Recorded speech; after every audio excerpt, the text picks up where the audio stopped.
নওশাদ, হুমায়ুন এরা সব বিজেপির লোক।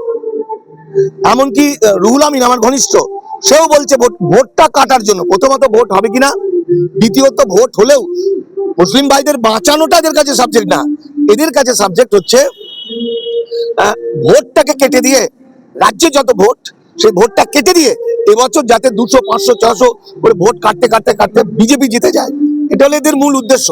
দ্বিতীয় কথা হচ্ছে, নওশাদ সিদ্দিকী যখন মুখে বলছে সেকুলার, কিন্তু ব্যক্তিগত জীবনে একজন ধর্মগুরু হয়ে একটা চরিত্রহীন লম্পট, আমি আমার ডকুমেন্ট দিয়ে দেখিয়ে দেবো, লম্পট চরিত্রহীন এবং মুনাফেক। যেমন উদাহরণ দিচ্ছি, পেটে এক কথা মুখে এক কথা। যেমন হুমায়ুন কবির ওর বাড়ি গেছে, মিটিং করেছে, ও মিথ্যা করে অস্বীকার করে দিল। আবারও গোপনে তৃণমূলের সঙ্গে মিটিং করছে যাতে ওর সিটটা ঠিক থাকে, অথচ সে সেটা মানুষের কাছে স্বীকার করছে না। আজকের তারিখ পর্যন্ত ও আইএসএফ এর এমএলএ নয়, আজকের তারিখ পর্যন্ত ও বিজেপি তৈরি ইন্ডিয়ান মজলিস, সেকুলার মজলিসি পার্টির এমএলএ, যেটা বিজেপি তৈরি পার্টি। বলতো নওশাদ সিদ্দিকীকে হারানো সবচেয়ে সহজ আমার, যখনই যদি আমি সুযোগ পাই নওশাদের বিরুদ্ধে দাঁড়ালে এই সত্যিগুলো মানুষকে বলে দেবো। ডকুমেন্ট গুলো মানুষের বাড়িতে বাড়িতে যদি আমি পৌঁছে দিতে পারি যে নওশাদ কিভাবে বেইমানি করেছে ইসলাম ধর্মের সঙ্গে, বিজেপির সঙ্গে যে একটা সম্পর্ক, ও এসআইআর এর পক্ষে, ও এনআরসির পক্ষে। আজকে যখন আমাদের দামাল বাংলার চিৎকারের ফলে বহু মুসলমান আস্তে আস্তে আস্তে আস্তে কাগজগুলো ঠিক করে নিল, খালি নওশাদ যখন বললো এটা বিজেপি রঙ্গুলি হলো না, বিজেপি বলে দিয়েছে তুমি বললো, তখন কিন্তু মুসলমানরা অনেকেই আর কাগজ ঠিক করলো না। না করার ফলে আজকে শুধু ভাঙড়েই শুনেছি 86,000 লোককে ঠিক আছে, আরো হয়তো বেশি ডাকবে। ফলে ও ইচ্ছা করে মানুষগুলোকে ধরিয়ে দিতে চাইছে, দাঙ্গা লাগানোতে চাইছে। ওর সঙ্গে জুটেছে হুমায়ুন কবির। নওশাদ সিদ্দিকী চরিত্রহীন লম্পট, কিন্তু সে খালি দেখাচ্ছে গ্রাম লাই ভোরের টাকা নিচ্ছে, কার টাকা, মুরিদরা টাকা দিচ্ছে, দয়া করে হাত পেতে, হচ্ছে জীবনে কাজ করে না। আবার সে তার দাদুর পূর্বপুরুষের নাম ভাঙিয়ে খাচ্ছে, আবার সেই নাম ভাঙিয়ে সে একটি মেয়ের সঙ্গে সহবাস করে প্রতারণা কোড লিখছে, কোড লিখছে, প্রতারক সে। আপনি আমি হলে পরে পরে এখন জেলে যেতাম, বিজেপি এমন করে দিয়েছে ওকে, ও জেলে থাকবে না, জেলের বাইরে। ওর তো জেলে থাকার কথা, ওকে ছেড়ে দেওয়া হয়েছে যাতে হিন্দু মুসলমান বিভাজন করে ভোটে যদি ভোট হয় তাহলে বিজেপি আসে, এটা ওকে ওই জন্যই ছাড়া হয়েছে। কিন্তু নওশাদ সিদ্দিকী একাধিকবার কিন্তু গ্রেফতার হয়েছে। ওইসবগুলো নাটকীয় গ্রেপ্তার, ওগুলো ওইসব গ্রেপ্তার গুলো সম্মান বাড়ে, ওটাকে গ্রেপ্তার বলে না। রাজনীতি করবে আর 2 দিন 10 দিন 30 দিন থাকবে না জেলে, এটা তো তার কোয়ালিটি। আপনি কি মনে করছেন? আমি তো নিজে মাওবাদী বলে আমাকে তকমা দিয়ে জেলখানায় দীর্ঘদিন ভরে রেখেছি, এটা তো আমার কোয়ালিটি, ওগুলো জানি কি করে হয়। আর কমার্শিয়াল রাজনৈতিক দলদের কি করে হয় সেভাবে। ওকে গ্রেপ্তার করেছে, জামিন নেয়নি, বিপদে পড়ে গেছে সরকার। যতদিন ও জেলের মধ্যে 42 দিন, ততদিন প্রচার পেয়ে গেছে, এটা একটা কৌশল। হুমায়ুন কবির যেমন একদম ধববাজ, ও যখন গণতান্ত্রিক পদ্ধতিতে মসজিদ করতে চাইছে আমি সমর্থন করেছি, তারপরে যখন বলছে 100টা সিটে আমাকে জেতালে তবে মসজিদ করবো, ততক্ষণে কোটি কোটি টাকা তোলা হয়ে গেছে। তারপরে বলছে আমি হচ্ছে মুখ্যমন্ত্রীর মুখ, মানে আমি মুখ্যমন্ত্রী হবে। নওশাদ মুখ্যমন্ত্রী হবে নাকি হুমায়ুন মুখ্যমন্ত্রী হবে, এটা চলছে মুসলমানদের মধ্যে চর্চা। যখন মুসলমানদের শেষ করতে চলেছে, যখন ঘর অফসি করছে, ইসলাম ধর্মকে ধ্বংস করতে চলেছে, এটা একটা কৌশল। ফলে এই সময় আমরা দামাল বাংলা মনে করছি যদি ভোট হয় এখানে কোনো পলিটিক্স না দেখে সবচেয়ে বড় দলকে সমর্থন করুন, যার পিছনে মানুষ আছে, কোটি কোটি মানুষ আছে। কারণ আমাদের প্রথম শত্রু ভয়াবহ বিজেপি, বিজেপির হাত থেকে বাঁচাতে সবাই এখন, তারপরে আপনারা যদি আমরা বাঁচি তারপরে রাজনৈতিক দল করুন, তাতে আপত্তি নেই। কিন্তু ব্যক্তিগতভাবে আমি বলতে পারি নওশাদ সিদ্দিকীর অনেক, আমার ভাইজান মুখ্যমন্ত্রী গ্রন্থের মধ্যে দেখতে পাবেন, আমি ডকুমেন্ট দিয়ে দেখিয়ে দিয়েছি কি ভয়াবহ। এবং আরএসএস এর একদম ভিতরের লোক, স্লিপার সেলের লোক, সে ইউনিফর্ম সিভিল কোড চাইছে। ইউনিফর্ম সিভিল কোড মানে হচ্ছে মুসলমানদের নামাজ, আযান, যাকাত, রোজা, বিয়ের প্রথা বাতিল সে চাইছে। সে 355 চাইছে, মানে যাতে রাষ্ট্রপতি শাসন জারি হয়। সে এনআরসি চাইছে, সে সিএ চেয়েছে। সে বলছে দাদুর, মানুষকে ঠকানোর জন্য বলছে দাদুর কবরস্থানের দেখালে পরে মানুষ সহজ সরল, সে ওর মানুষ ওর কথা বিশ্বাস করেছে।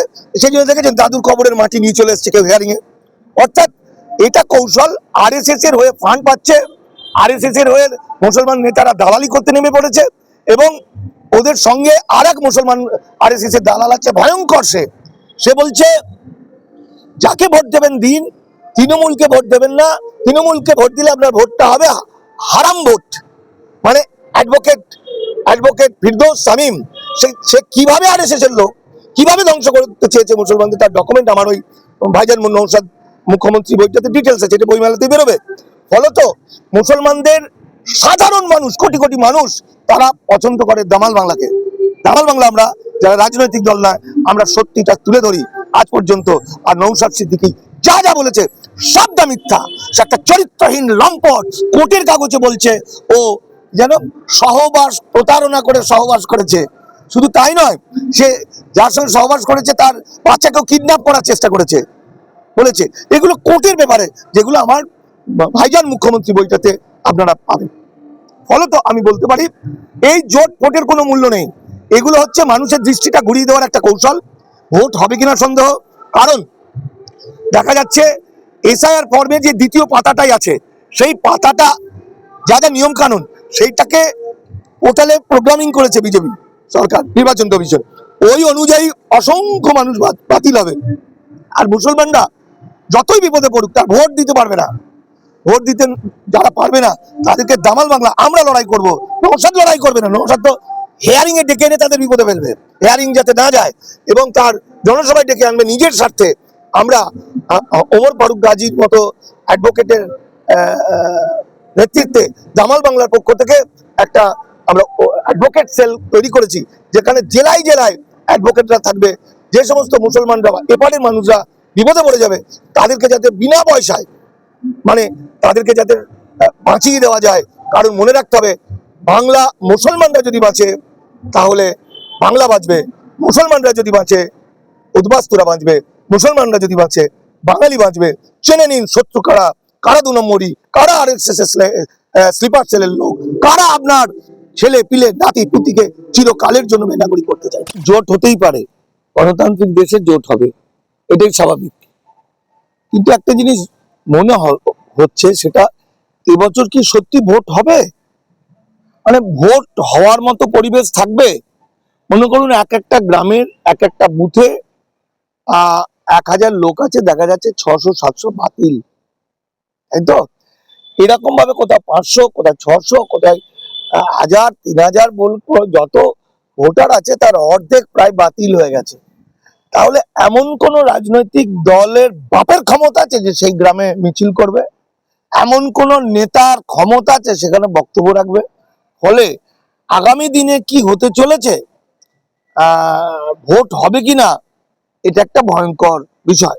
দ্বিতীয়ত, কেন্দ্রীয় সরকার বাংলাকে দখল করার জন্য, বাঙালিকে দখল করার এবং বেনাগরিক বানানোর জন্য, দাস বানানোর জন্য কতগুলো পরিকল্পনা নিয়েছে, যেটা আমরা আজকে দামাল বাংলা, আমি, দীপক ঘোষ, শিখা মন্ডলরা লাগাতার বলে এসেছি 3 বছর, 4 বছর, 5 বছর ধরে। মানুষ বিশ্বাস করেনি, এখন বিশ্বাস করছে। এই যে কালকে বলেছি দামালের আমরা বিভিন্ন জায়গায় শাখা করব, সারাদিন ফোন আসছে কাল থেকে আমরা শাখা করতে চাই। মানুষ সচেতন হচ্ছে। অর্থাৎ এতদিন যারা আমাদের কথা বিশ্বাস করেনি, আজকে বিশ্বাস করুন যে এটা 2026 সাল, হিন্দু রাষ্ট্র ঘোষণা হবে। এই হিন্দু রাষ্ট্রে কৃতদাস থাকবে, মুসলমানদেরকে বিপদে ফেলবে। মুসলমানরা শত শত হাজার হাজার বছর ধরে ভারতে বাস করার পরেও তাদেরকে বিপদে ফেলবে, ভোটার তালিকা থেকে নাম বাদ দেবে। মানে প্রায় 4.5-5 কোটি মানুষ যে বেনাগরিক হবে, মানে 1.5 কোটি মানুষ ভোটার তালিকা থেকে 1.5 কোটি প্লাস বাতিল হবে, প্রায় 2 কোটি হতে পারে। তাহলে তার পরিবারের লোকজন মিলে কত বেনাগরিক, উদ্বাস্তুরা সব শেষ। ফলত এই মুহূর্তে হিন্দু মুসলমান এক হয়ে বিজেপির মতো ভয়ঙ্কর শক্তির বিরুদ্ধে বাঙালি এক হওয়াটা উচিত, নাকি ভোটের কথা ভেবে বিভাজন করাটা উচিত?